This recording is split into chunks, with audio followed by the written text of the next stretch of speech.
আমরা দীর্ঘদিন ধরে খেয়াল করছি আহ, সারা পৃথিবীর মোটিভেশনাল স্পিকাররা তাদের লেকচারের মধ্যে অথবা তাদের পডকাস্টে অথবা তাদের বই পুস্তকের লেখনীতে একটি অ্যাডভাইস সব সময় করে থাকেন, সেটা হলো হ্যাভ পেশেন্স, হ্যাভ পেশেন্স।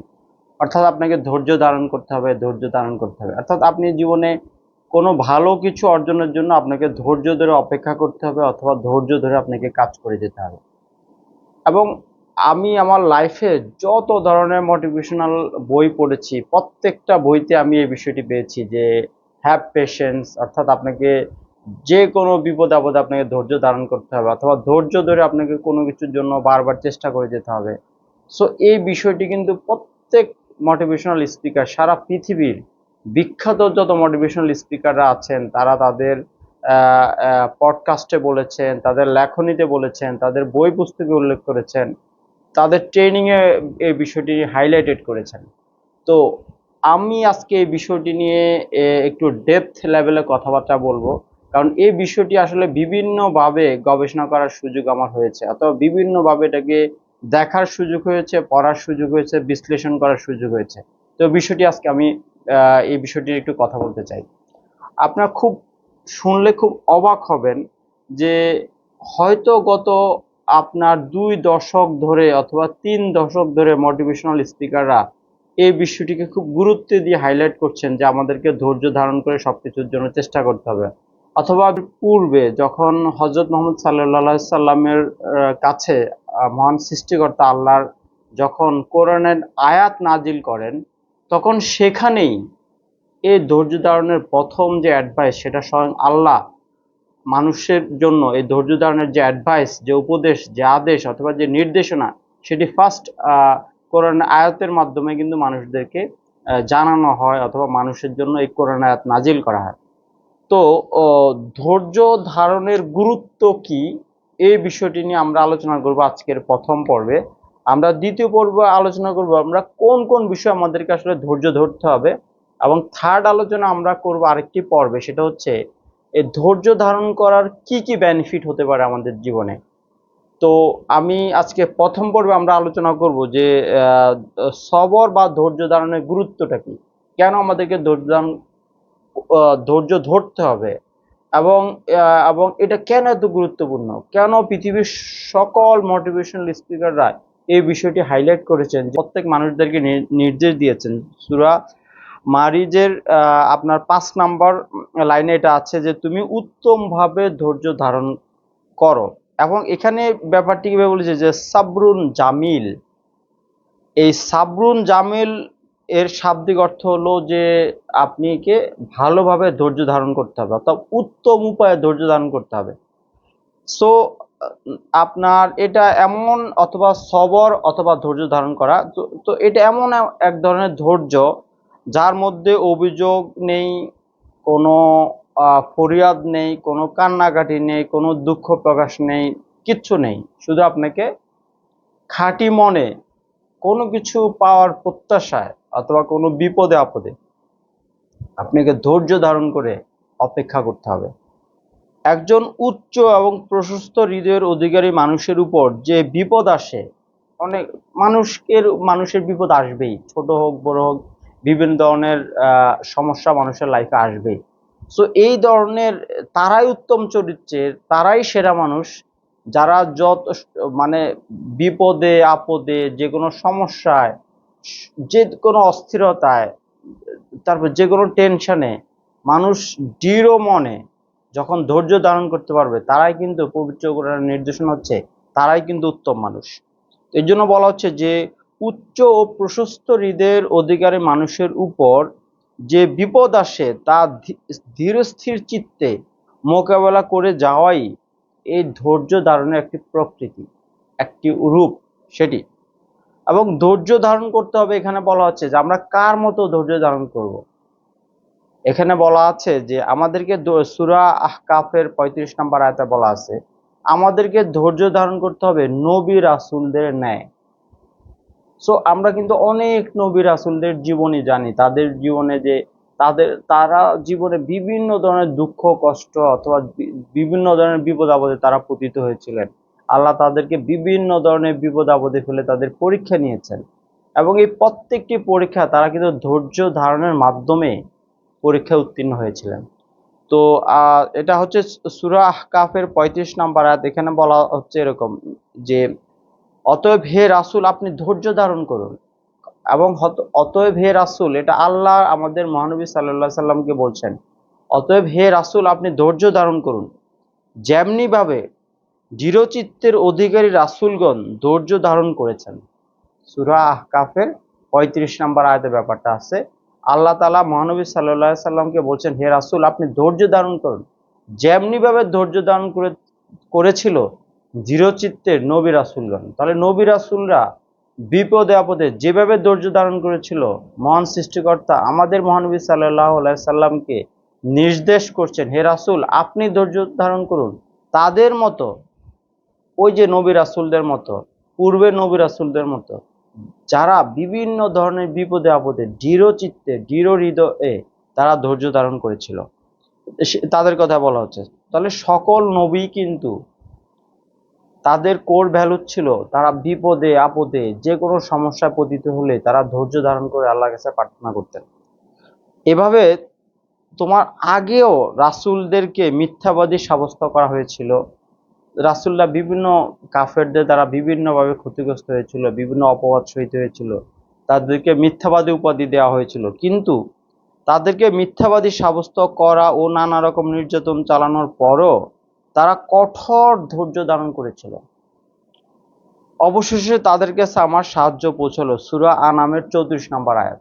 অর্থাৎ সূরা আনামের 34 নম্বর আয়াতেও ধৈর্য ধারণের আরেকটা নির্দেশনা অথবা একটা উদাহরণ আমরা এখানে পাচ্ছি যে, পূর্বের নবী রাসূলদেরকেও কাফেররা মিথ্যাবাদী মানে তাদেরকে উপাধি দিয়েছিল এবং তাদেরকে বিভিন্নভাবে অত্যাচার নির্যাতন করত।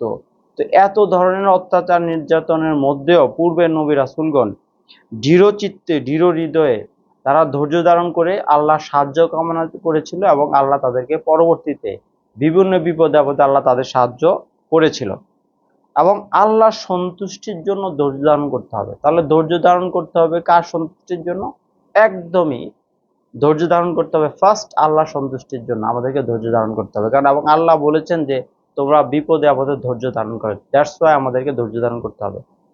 এবং তোমার প্রতিপালকের উদ্দেশ্যে ধৈর্য ধারণ করো, এই কথাই বলে সূরা মুদাসসির 7 নম্বর আয়াতে, যে তোমার প্রতিপালকের উদ্দেশ্যে ধৈর্য ধারণ করো, যেটা পূর্বে আমি বলেছি আল্লাহর সন্তুষ্টির জন্য ধৈর্য ধারণ করো। এবং একে অপরকে, একজন মানুষ অপর মানুষকে ধৈর্য ধারণের উপদেশ দিতে হবে, প্রশিক্ষণ দিতে হবে, নির্দেশ দিতে হবে, আদেশ করতে হবে। একজন মানুষ অপর মানুষকে বিপদে আপদে বিভিন্নভাবে ধৈর্য ধারণ করার উপদেশ, নির্দেশ, আদেশ, এই বিষয়গুলি বলা হচ্ছে। এবং সূরা আল ইমরানের 200 নম্বর আয়াতে আল্লাহ আবার বলছেন, হে ঈমানদারগণ। তাহলে ঈমানদার কারা? যারা ভালো মানুষ। তাহলে হে ঈমানদারগণ অথবা হে ভালো মানুষগণ, তোমরা ধৈর্য ধারণ করো এবং ধৈর্য ধারণ করার জন্য পরস্পরের সাথে প্রতিযোগিতা করো। তাহলে এখনকার মানুষরা, আমাদের যুগের মানুষরা, এই সময়ের মানুষরা কতটাই অস্থির। কোনো কিছুতে কিন্তু মানুষ স্থির না, সবাই কিন্তু অস্থির। সো অস্থির প্রকৃতির মানুষরা কিন্তু মোটেই কোনো কিছুতে ধৈর্য ধারণ করতে পারে না এবং তারা ধৈর্য ধারণ করে না। কিন্তু আল্লাহ ইমানদারদের, ভালো মানুষদের উদ্দেশ্যে বলেছেন, হে ইমানদারগণ অর্থাৎ হে ভালো মানুষগণ, তোমরা ধৈর্য ধারণ করো এবং ধৈর্য ধারণ করার জন্য একে অপরের সাথে পারস্পরিক প্রতিযোগিতা করো। দ্যাট মিনস আমাদেরকে প্রতিযোগিতা করে ধৈর্য ধারণ করতে হবে। আপনি বেশি ধৈর্য ধারণ করতে পারেন, আপনার চেয়ে আমি আরো বেশি ধৈর্য ধারণ করতে পারি, এই ধরনের একটা প্রতিযোগিতা করার জন্য সূরা আল ইমরানের 200 নম্বর আয়াতে আল্লাহ তাআলা এই নির্দেশনা দিয়েছেন। এবং আপনার সূরা আসরের মধ্যে আল্লাহ বলছেন যে যুগের কসম, কসমকে বলছেন যে এই যুগের কসম, নিশ্চয়ই মানুষ ক্ষতিগ্রস্ত। মানুষ তো আসলেই ক্ষতিগ্রস্ত, মানুষ বিভিন্ন ধরনের অপকর্মে লিপ্ত, তো মানুষ তো ক্ষতিগ্রস্ত। কিন্তু সেই মানুষরা ক্ষতিগ্রস্ত নয় যারা বিশ্বাস স্থাপন করে, যারা আল্লাহর প্রতি, আল্লাহর নবী রাসূলদের প্রতি, আল্লাহর কোরআনের প্রতি যারা বিশ্বাস স্থাপন করবে, সৎ কাজ করবে এবং পরস্পরকে সত্যের এবং ধৈর্য ধারণের উপদেশ দিবে, তারা কিন্তু ক্ষতিগ্রস্ত নয়। সো কারা ক্ষতিগ্রস্ত? যারা আল্লাহ, আল্লাহর নবী, রাসূল এবং আমাদের পবিত্র কোরআন শরীফের উপর বিশ্বাস স্থাপন করতে পারে না, যারা সৎ কর্ম করে না, সৎ কাজের আদেশ দেয় না, এবং যারা ধৈর্য ধারণ করতে পারে না, এই লোকগুলো হলো ক্ষতিগ্রস্ত।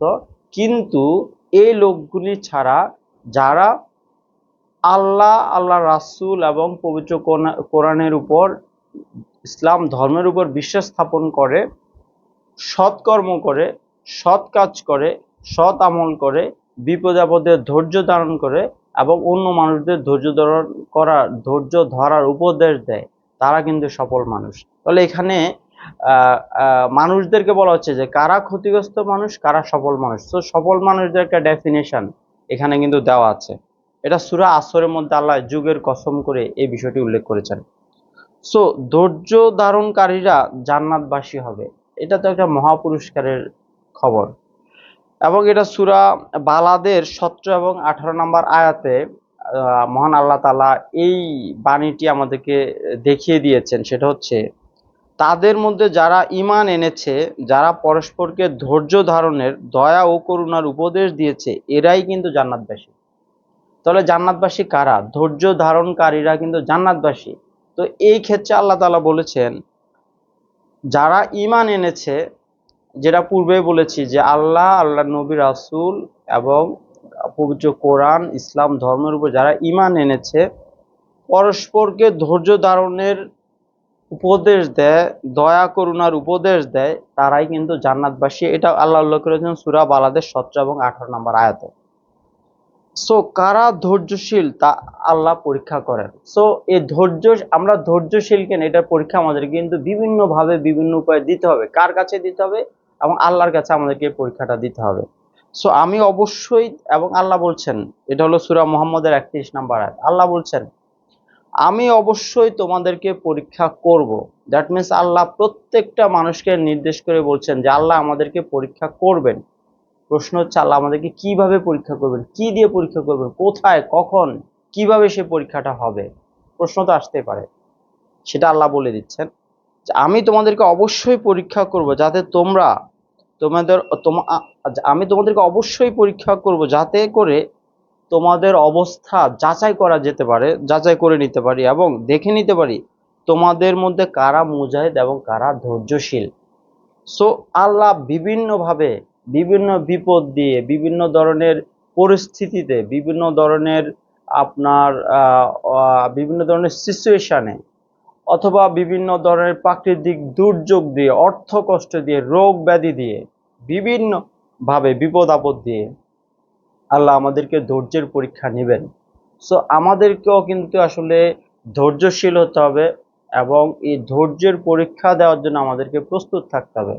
তো আমরা যদি ইমানদার হই, আমরা যদি ইসলাম ধর্মে বিশ্বাস রাখি, আল্লাহ, আল্লাহর নবী, রাসূল, পবিত্র কোরআন শরীফ এবং ইসলাম ধর্মের বিধিবিধানের উপর আমরা যদি বিশ্বাস রাখি, আমরা যদি সৎকর্ম করি, আমরা যদি একে অপরকে সৎকর্ম করার উপদেশ দেই, আমরা যদি ন্যায়ের উপদেশ দেই, অন্যায় থেকে বিরত থাকার উপদেশ দেই, তাহলে আমরা যদি ধৈর্যশীল হই, তবে কিন্তু আল্লাহ যে পরীক্ষা আমাদেরকে নিবেন, সেই পরীক্ষা আমরা অবশ্যই আমরা উত্তীর্ণ হতে পারবো এবং আমরা সফল হতে পারবো। এবং আল্লাহ ধৈর্যশীলদের জন্য মহাপুরস্কারের ঘোষণা দিয়েছেন, এবং এই পুরস্কারটা আমরা ইহকালেও পাবো এবং এই পুরস্কার আমাদের জন্য পরকালেও কিন্তু অপেক্ষা করছে। আল্লাহ নিজেই বলেছেন যে ধৈর্যশীলরা সবাই কিন্তু জান্নাতি। তাহলে জান্নাত পাওয়ারও একটা সুসংবাদ আল্লাহ ধৈর্যশীলদের জন্য দিয়েছেন।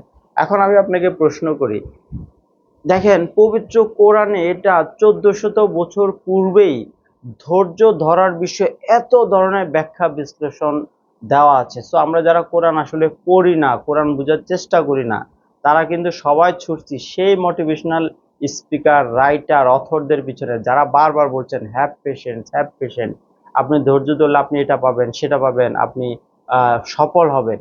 কিন্তু তার চেয়েও বেশি জ্বলন্ত প্রমাণ পবিত্র কোরআন শরীফে বিভিন্ন সূরার বিভিন্ন আয়াতে আল্লাহ বিভিন্ন ধরনের উদাহরণ, উপমা, দৃষ্টান্ত, আদেশ, উপদেশ, নির্দেশ দিয়ে ধৈর্য ধারণ করার জন্য চমৎকার ভাবে উল্লেখ করেছেন। তো আমাদেরকে অবশ্যই পবিত্র কোরআন শরীফ পড়ে আমাদের ধৈর্য ধরার যে গুরুত্ব, এই গুরুত্বটা আমাদেরকে বোঝার চেষ্টা করতে হবে। তবে কিন্তু আমরা আসলে ধৈর্য ধারণ করার অথবা ধৈর্য ধরার জন্য নিজেদেরকে প্রস্তুত করতে পারবো।